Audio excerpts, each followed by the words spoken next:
Good afternoon, house. Okay. My name again is Professor Christopher Imumolen, and I'll be speaking on a very simple topic: how bad leadership has affected Africa. I want you to first but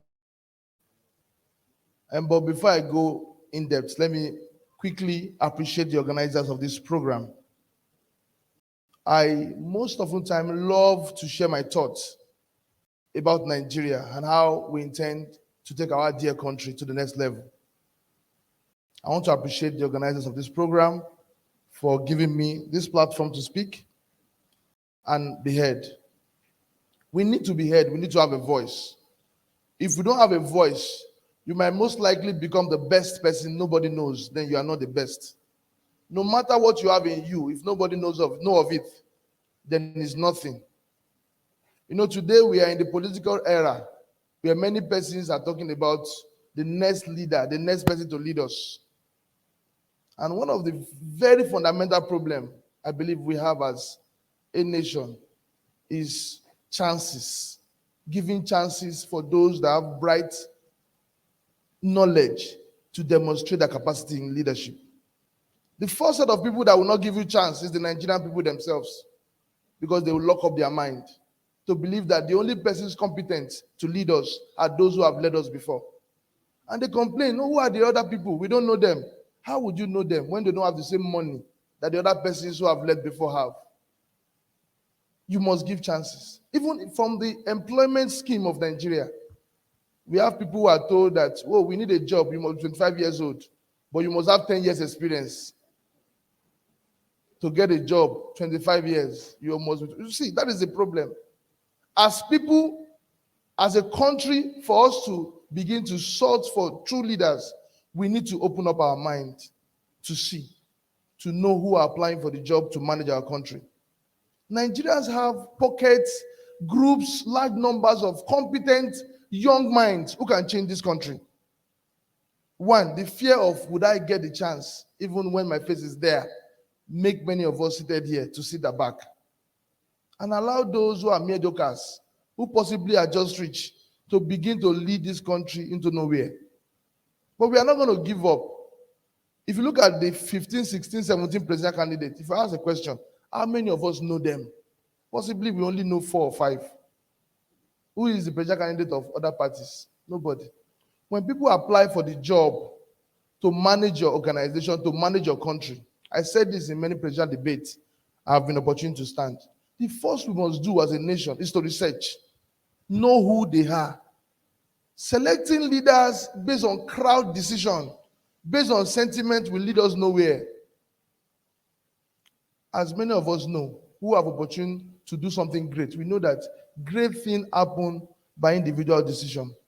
You look at things, how can this work? You research about it. We live in a country where 18 people who apply for a job, the country will only interview 5 and say the rest should go and sleep. They are not ready. How do you say they are not ready? These are people who have done so well in their individual life, even more than those you have considered competent. You just said about it. I'm the only black person who have set up 3 universities in the world, and I'm 39 years. I'm the youngest in the race. I'm a professor. Who tell you that we cannot fix this nation? I'm just like you, seated, who is tired of this country, who want a better life for our children. I'm just like you, tired, because I see our mothers in the north, in the south, becoming widows at the age of 36, 35.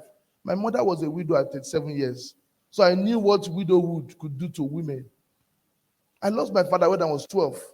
I was in poverty for another 25 years before God heard our call and picked our call.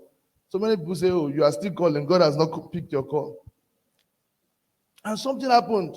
We started working. We belong to the group of young and dynamic leaders all over the world whose revenue can even be more than what state in Nigeria generates. Nigeria don't know how to generate anything. I have a friend who belongs to our group who just by selling a harp made $1 billion in a day.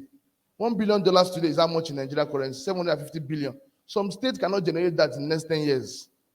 These are smart young guys in the world making new things. The world, as we have a metaverse of the universe. Are you aware? Nigeria is not included. I met the developer. These are ways to generate. We are in a nation today where wealth creation should be our key index. The only way those leaders you want to vote for will generate wealth is by increasing tax on you or by borrowing. Only two. Leaders who would not think outside the box. Yet, as young and dynamic ones, we fix ourselves to them. The first thing we must do is to select credible leader, is to research, check our personal life, check what we have been able to achieve personally. And when I talk in most places, they say, oh, Prof, you are too young. We've forgotten that those who fought for the independence of this nation did so when they were young. The first man that raised the motion of independence, how old was he? 19 years. We've had leaders far younger than us. We've had ministers at 29 years. Am I right or wrong? We've had that. We should not live in that world to believe that those who have led us in time past, who have shown no significant progress in our economy, should be the only one given the chance to lead us.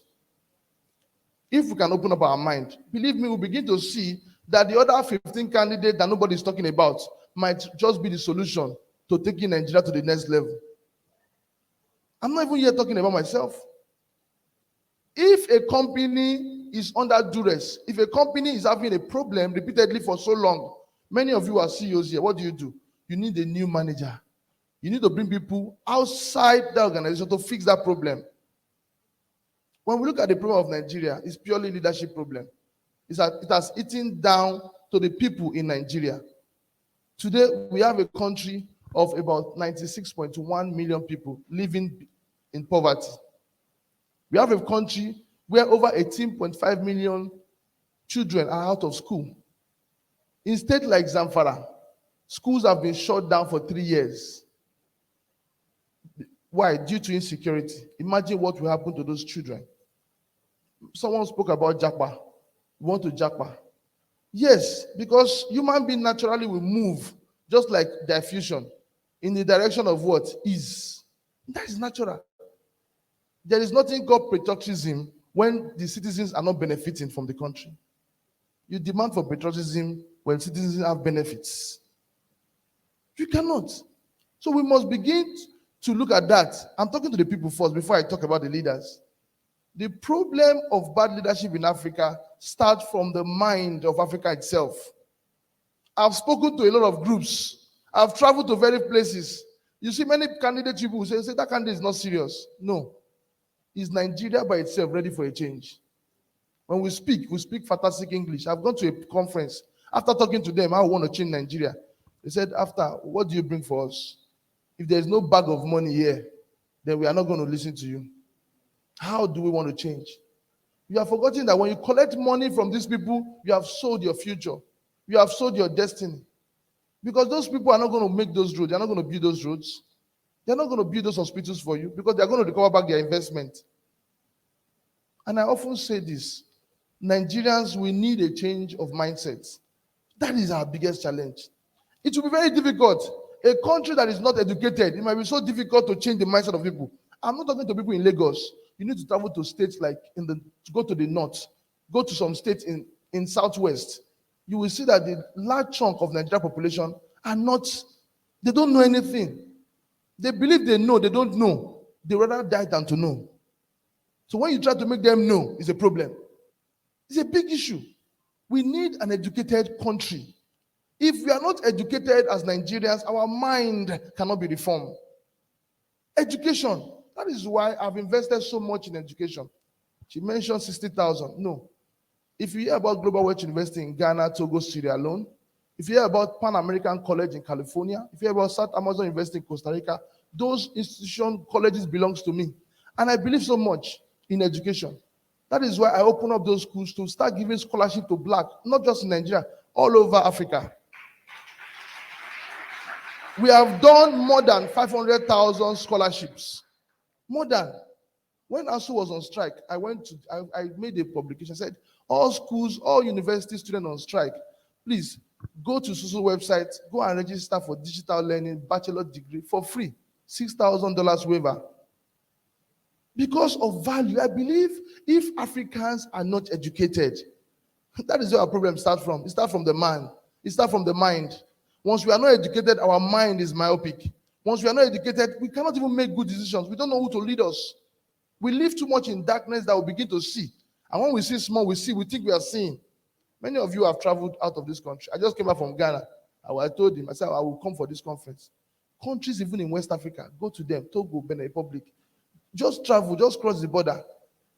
You will know that we are truly in a big problem in Nigeria. Many people don't even know because they are here. When you live too much in Nigeria, you think you start enjoying. I was trying to cross the border.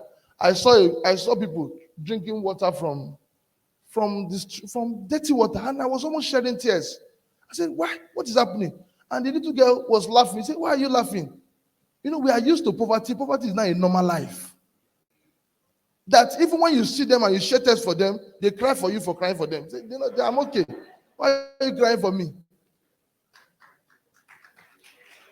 We must reject it. We must not live in a country where we only have, so someone says, he said, we only exist, we don't live. We only exist, we don't live. We are tired. We cannot travel through the road. We are tired. There are many people that are more tired than those people who think they are tired. We are tired. I'm not coming out. If I don't become president of Nigeria, I don't have anything to lose. I'm telling you. But we must begin to look at how do we create wealth? How do we make sure that the Nigerian youths, how they have a future and have now? I was given birth to in 1983, where our current president was the head of state. They told us that we are the future of tomorrow. They struggle tomorrow with us today. When is our tomorrow? Where is our tomorrow? Some of us youth have been made to believe that some people who are not youth are now the youth. So when I've listened to women who said the problem of women marginalization is other gender. No, the problem of every gender is the gender itself. Because if women support women, women will make progress. Women don't even support women. Youth don't support youth. Our problem is a problem that we don't even know. I'm telling you, we have people who bought party cards. Women, a particular woman bought a card to run for presidency in a particular party. I don't want to mention him. She had 0 votes. That party have a woman leader. The woman leader didn't even vote for her. And yet the woman leader will come up and say, women, we are being marginalized. What is our problem? What do we want as a nation? What do we want? There are people out there. When you listen to presidential candidate debate, even you seated down, you will tell yourself that I know something more than even these people. So, but what is stopping you? So we need to, a lot of people, our biggest problem in Nigeria as leaders is that many of our leaders are not educated. Yes. And many of our leaders have what I call poverty mindset. Because it's only poverty that will make you steal and steal what you don't need. Have you seen poor people relocate? Have you seen them? When poor people relocate. So when a poor man relocates, they relocate with more load than a rich person. Because they pack even bottled water, a plastic, drum. They don't want to waste anything. So you might be wealthy, you might have money in your bank account, but you still have a poverty mindset. You are poor. So you see most politicians steal everything, because that is a poor mentality. That is poverty. So we have leaders whose minds are poor. At every opportunity to steal, they steal, even what is not needed by them. How will people look at the country we live in? Stolen over 300 million barrels of oil just within a few years. Pipelines are being built for 9 years and nobody is accountable. In states that you have governors, you have people there, and we say we are running a country. See, let me tell you something. The reason why we say Nigerians are wicked, Nigerians are not wicked. We are good people. But we live in a harsh economy, a harsh ecosystem that only provides 5% of the resources to 95% of the people. While 95% of the resources only goes to 5% of the people. Any ecosystem with scarcity of resources, resources, will become carnivorous. We'll start eating ourselves. So the wickedness, the betrayal you see in Nigeria today is because of strife for survival among 95% of people. Not because we are wicked. Why then is it that when Nigerians travel to other countries, they become normal? But when they are here, it's because of scarcity. We need to begin to build the middle class. We need to begin to ensure that we have equal opportunity for all. For our children, I'm looking at them. Why they were up here. I was looking at them while they were up here. I said, what is the future of our children? What is the deliberate effort to building a future for our children? As a country, we must have national economic plan, regardless of the party. For 25 years, whosoever becomes the president must follow this plan. There must be a continuity. Are you aware we have 54,000 abandoned projects in Nigeria? How can we become a production economy when we cannot even produce a single steel? Our steel capacity is zero. You cannot. Your phone, everything is produced through steel. And somebody came up, he said, I'm going to make this country a production economy by investing in the vast land in Yobe. And you guys are laughing. That is not how to make a country production economy. In countries like China, look at countries, copy their model. What made them a production economy? What made them the largest industrialized nation in the world? So we must.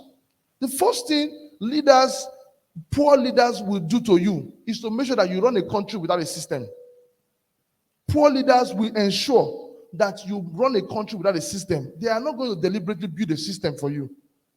That is the biggest challenge we have in Nigeria. We run a country that has no system. Hence, no rule of law, no order. As we speak now, do you know if a Cameroonian wants to pick a passport of Nigeria, he will pick it? Can you go to Dubai and get even an Emirates card? Do you know the process? Even in Ghana, for you to get, I'm not supposed to mention the name of country here. We run a country without a system. If you run even a small organization, once it becomes, you start multiplying it without a system, in short, we don't have a problem of corruption. Our problem here is a country that runs without a system. Naturally, corruption strive.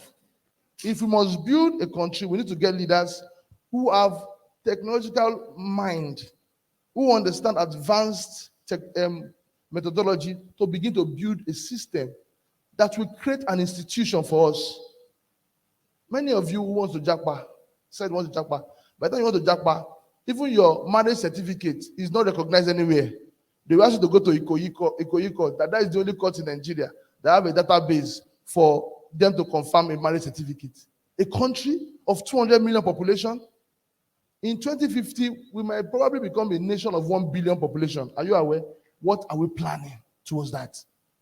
Who knows about this? So we must begin to database our country. We must begin to have a data for our people. Nigerians, you don't even know if you're Nigerian. How do you know you're Nigerian? Anybody can become a Nigerian. If you have a family that anybody can become a member of family, without you knowing, you have a problem. That is the country we have. Data is our problem. Many people blame the bank. Oh, we are not able to have access to finance fund. How even bank, the biggest collateral to anybody that want to lend you money is information. They want to be sure that they know you, they can get you, they know who you are. If we don't have a data as a country, we cannot run a credit economy. We cannot run. We talk about power. What's the point of power? Nigeria needs 100,000 megawatts of power. We are only able to produce 4,000 megawatts. And nobody's allowing anybody to come in to produce more. It's a cabal system. And the only person that can solve the problem of Nigeria is a man that is neutral, that is not affiliated to the set of those that cause the problem. Our problem are not natural disaster. They are man-made problem. Selecting your next president must not be done by competition. It's not a matter of this is where I am. It's about national development. What is good for our people? Lack of leadership by character and value. Leadership that understand international policies like climate change issues we talked about recently. Lack of education to build leaders with knowledge. Provision of facilities. Lack of unity, peace, and progress. We live in a nation today, in the history of Nigeria, Nigeria has been so much divided. We should remember, in years like 1983, countries like Malaysia came to Africa, to Nigeria, to learn oil palm plantation. Today, they are the best. Nigeria is nowhere. In 1970s, around 1979 or so, Mandela came to Nigeria to beg for financial support during apartheid. He was supported. But you know, when Nelson Mandela died, no president in Nigeria was invited because of the kind of country we built. In 1970s, Nigerian currency was even 2 times. The dollar was 2 to Nigerian currency. Today, our naira is heading to 800 naira per dollar. Is it more than 800 now? It's 7 something, right? It's going. Maybe before the end of the year. We pray it doesn't get to that level. So we must begin to know. In 1962, when Tafawa Balewa traveled to the US, he was welcomed like a king from a respected country. What has happened to us as a nation? We begin to have leaders that are mediocres, runners, selfish leaders who do not have the interest of the people, but their self-interest. Politicians cannot solve our problem in Nigeria. I'm telling you, yes, I'm a politician now because I'm into election. Please, I've never held a political position, an elected position in my life. I'm coming into politics as a neutral man like many of you who are tired of the state of Nigeria. Who is looking at how do we fix this issue? So look at leaders who have performed very well. Selecting good leaders is very key, and ensuring that we stand by what we know. Leaders who have performed very well, many of them came through out of the political scene, into the political scene to fix this problem. Our major problem as a nation is to build a system. Our major problem as Africa is to build a system and have a database for our citizens so that we can control our activities, we can monitor activities, we cannot even fight security. Are you aware that 1,400 of our borderline are porous, left unguided? Nigeria as a country only guide 84 of its borderline. How do we fight security when we don't even know our people? Since 1960, we have not intentionally built a country. We must begin to build that country. And I believe the generation whose responsibility now to build this country is our generation. There must be an intentional migration of leadership to our generation. We are the one that is going to correct the mess that have been caused by past leaders. We are the one. And it's not just about presidency alone. It's about all strata of leadership. If we continue this system we have, even me or anybody, nobody can fix this country, even an angel cannot. What we must do is to build a system that is bigger than any individual. That is what we must do. And I believe by so doing, African continent will begin to have the right leaders to take us to our destination. God bless you. Thank you so much. You can do much more better than that, trust me. I want to celebrate you, sir. I'm so excited listening to you speak. You know, I'm a young man, and to see a young person aspiring to be the president of our great nation is something that we should celebrate. And on this auspicious occasion of the 7th edition, we'd love to present this to you as a token of our appreciation on behalf of the organizing committee of the Future Leadership Conference. Thank you so very much. He also has something he wants to present. Yeah, amazing. Let's celebrate him. Yes. Now, the symbolism and the inspiration behind this is that as you've graced, we don't just invite anybody. We are very mindful of the people we choose to associate with, because we understand that transformation ultimately transformation is birthed by association. So having graced our platform to speak to us, we look forward to seeing you becoming a more impactful leader, and we want to be able to associate with you more and more. Thank you so very much for the honor. We are grateful, sir. Thank you.